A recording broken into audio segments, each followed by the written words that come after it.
August 24, 2025 వరంగల్లో operation కగారుకు వ్యతిరేకంగా ఒక సభ ఏర్పాటు చేశాం.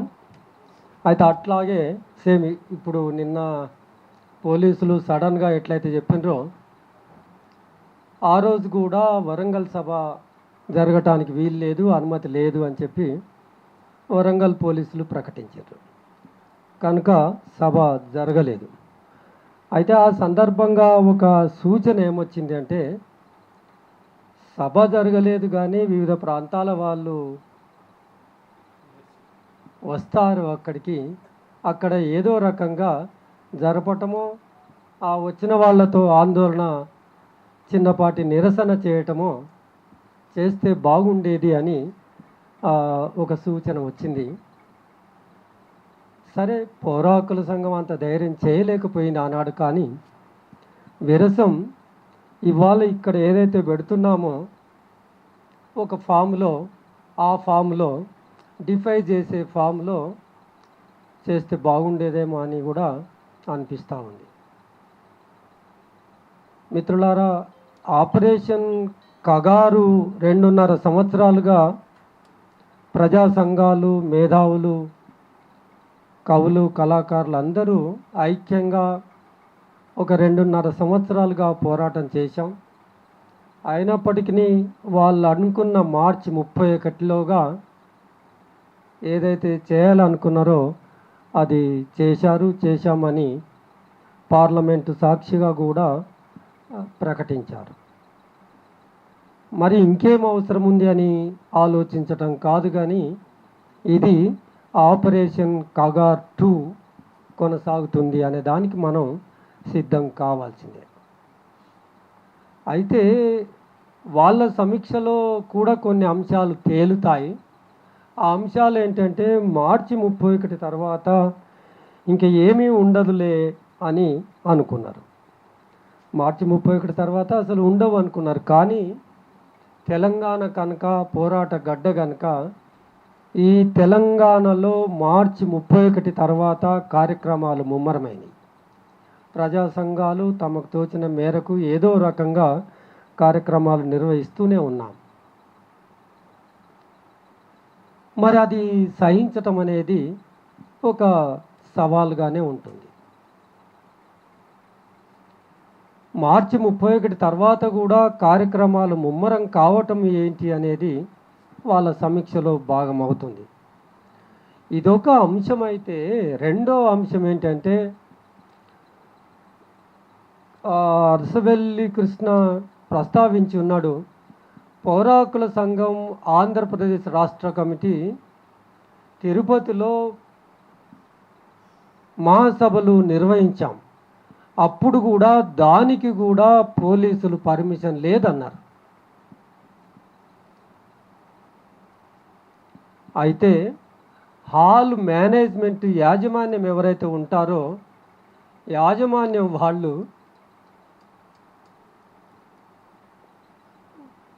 అది కమ్యూనిస్ట్ పార్టీ కనుక బహుశా న్యూ డెమోక్రసీ పార్టీ అయి ఉంటుంది, గుర్తులేదు సరిగ్గా. సిపిఐ ఆఫీస్ హాల్ కనుక వాళ్ళు వాళ్ళ కార్యకర్తలను ప్రత్యేకంగా మీటింగ్ పెట్టి కర్రలు ఇచ్చి ఎవరు వస్తారో చూద్దాము అని నిలబట్టడానికి సమాయత్తం అయ్యిండ్రు. ఆ మేరకు రాజ్యానికి, పోలీసులకు కూడా చెప్పారు, ఇది హాల్ మాది, మా హాల్లకు ఎవరు వచ్చినా కానీ ఈ మహాసభ జరిగితే అలాంటిది ఏమన్నా జరుగుతుందో లేదో కానీ జరగకనీయకపోతే మా శ్రేణులందరూ ముందర నిలిచి ఉంటారు, మీరు అనుకున్న శాంతి భద్రతలకు ఏవైతుందో అలాంటి వాతావరణం ఏర్పడుతుంది అని స్పష్టంగా చెప్పినందుకు పోలీసులు అక్కడ అడుగు పెట్టలేకపోయినరు. ఆ సభ విజయవంతంగా 2 రోజులుగా ఆ సభ కొనసాగింది. అయితే ఇప్పుడు మనం ఎందుకు ఆడకూడదు, ఇందాక కూర్చున్నప్పుడు కూడా మాట్లాడుకున్నాం. సిపిఎం వాళ్ళు ఏం చేస్తున్నారు అసలు? ఈ చరిత్ర ఇవాల్టిది కాదు. ఆ ఆఫీసు సిపిఎం ఆఫీసా లేదా తెలంగాణ గవర్నమెంట్ నడిపించే ఆఫీసా లేదా కేంద్ర ప్రభుత్వం గీసిన హద్దుల్లో మాత్రమే అనుమతులు ఇచ్చే హాలా అనేది వాళ్ళ మనకు సవాలుగానే ఉంది, ఓ ప్రశ్నగా మిగిలి ఉంది. అయితే ఇవాల్టిది కాదు, కొన్ని సంవత్సరాలు క్రితం కొన్ని సంవత్సరాలుగా పౌర హక్కుల సంఘం మాత్రం ఎస్వికేలో సభ నిర్వహించుకోవడానికి వీల్లేదు అని కొంతకాలం మా మీద నిషేధం కూడా పెట్టిండ్రు. తర్వాత వాళ్ళంతటి వాళ్ళే దాన్ని తొలగించడం అనేది జరిగింది. ఆ తర్వాత అట్లా ఎన్నో సందర్భాల్లో అంతెందుకు ప్రత్యామ్నాయ రాజకీయ వేదిక జూన్ 14 2014లో సభ పెడితే తాళాలు వేసుకొని పోయిండ్రు. వాళ్ళు ఆలోచించాల్సింది ఏంటంటే వాళ్ళ సొంత హాలుకు వేరే వాళ్ళు వచ్చి, ముఖ్యంగా పోలీసులు వచ్చి తాళం వేసేది ఏంటి అని ఒక్కసారి కాకుండా ఒక్కసారి అదొక ప్రముఖ పార్టీ, ఆ పార్టీ వాళ్ళు సమీక్షించుకోవాల్సిన అవసరం అది.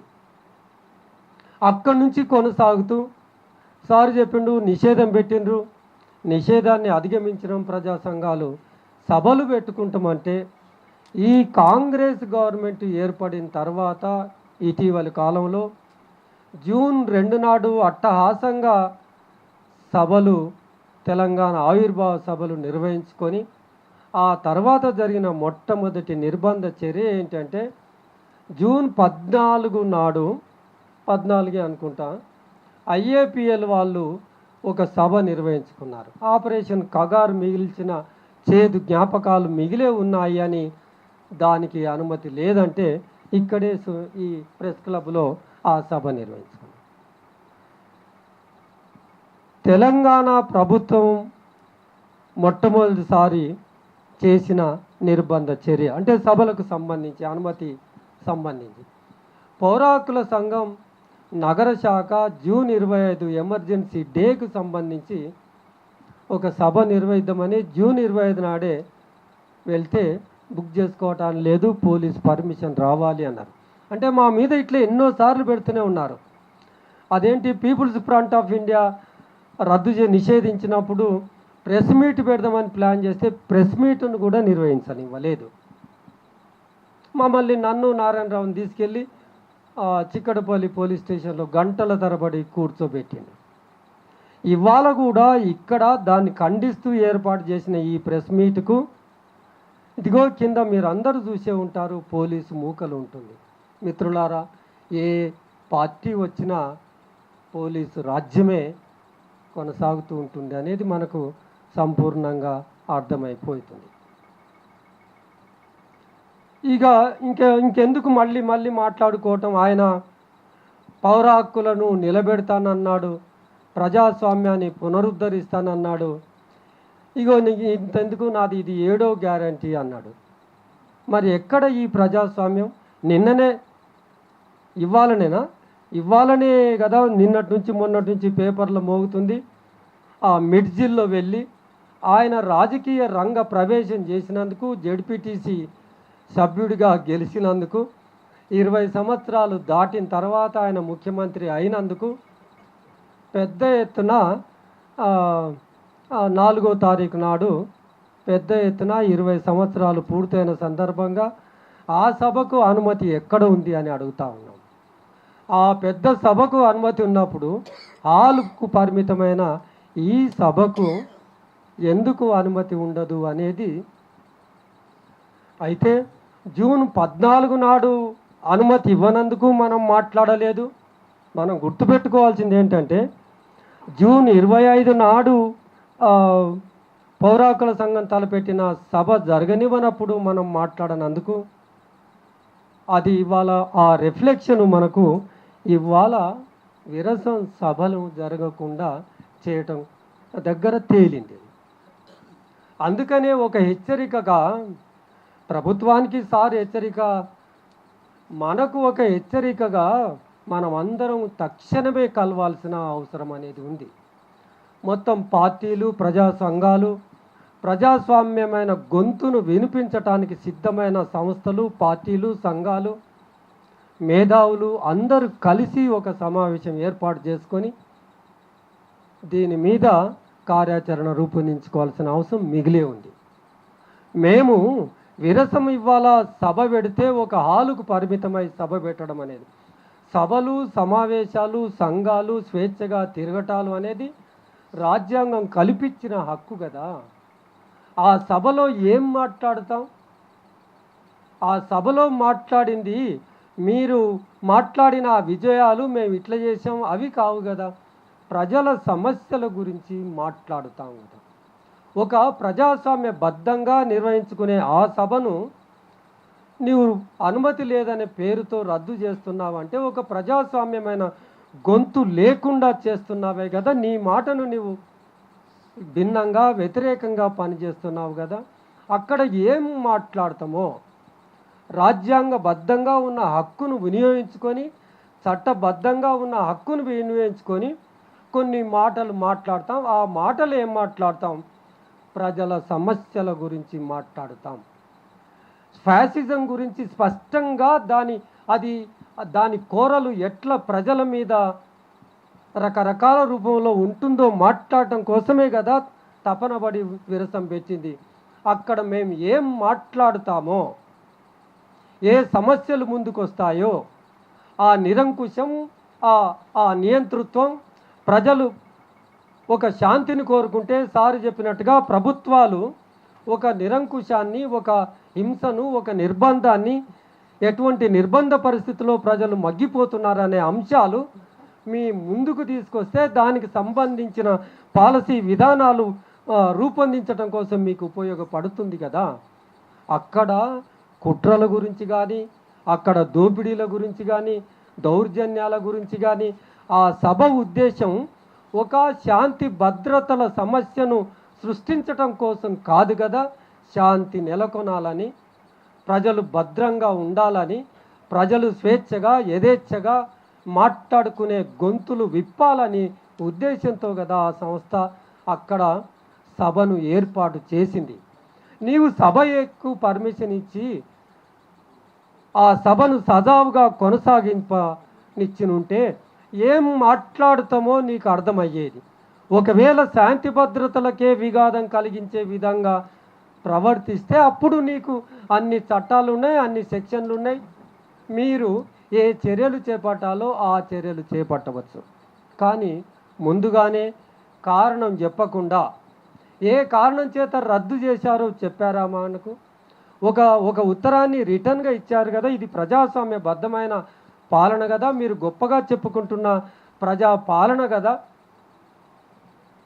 ఇవాళ అడగాల్సింది తెలంగాణలో ఉన్న సివిల్ సొసైటీ అంతా అడగాలి కదా. సారు ఒప్పుకున్నాడు. ఆ టీఆర్ఎస్ ప్రభుత్వం ప్రయోగించిన నిర్బంధానికి వ్యతిరేకంగా సభలు పెట్టుకుంటూ పోతే కదా కాంగ్రెస్ గెలిచింది అని. అట్లా గెలవటం కోసం ఏ మేధావి వర్గం అయితే ఎంతో కొంత కాంట్రిబ్యూట్ చేసిండ్రో ఇది మా రోధ కాదు, మా వేదన కాదు, మా ఆందోళన కాదు.